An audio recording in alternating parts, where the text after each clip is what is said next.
Hi, ako si Gemma, isang OFW dito sa Taiwan. Mag-iisang taon na nga pala ako nagtatrabaho dito. As an OFW, malaking tulong sa akin na nakapagtrabaho ko sa bansang Taiwan.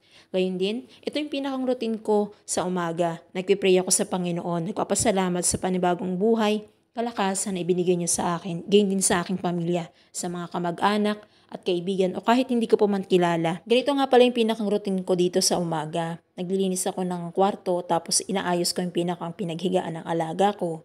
Siyempre, yung mga pinagamitan ng mga gamit ng mga amo ko, lalong-lalo na yung mga dapat kong linisin. Sa totoo lang, noong una, hindi ako masyadong pamilyar sa mga gawain nila dito dahil nga, siyempre, kakaiba naman sa bahay na tinitirhan ko compare sa bahay na meron akong ngayon sa amo ko.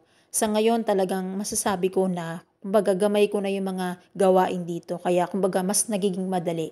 Ganun kasi yun di ba? Kapag halimbawa tayo is nagtatrabaho sa isang panibagong amo, talagang ikaw mismo maninibago ka sa mga gawain. Syempre naman, kung halimbawa naman makapag-adjust ka, syempre madali na rin sa iyo ang makapagtrabaho sa kanila, lalong-lalo na yung pakikisama.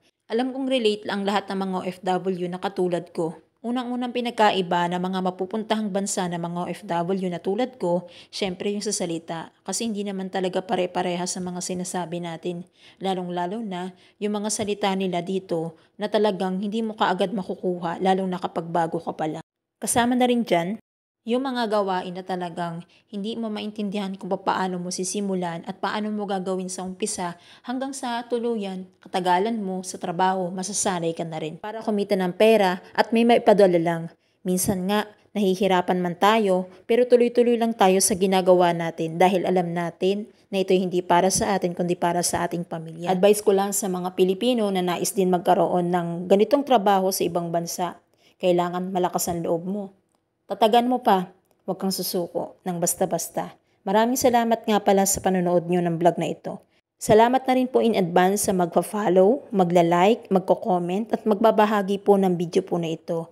Maraming salamat po sa inyo pong walang sawang pagsuporta. God bless us sa uulitin.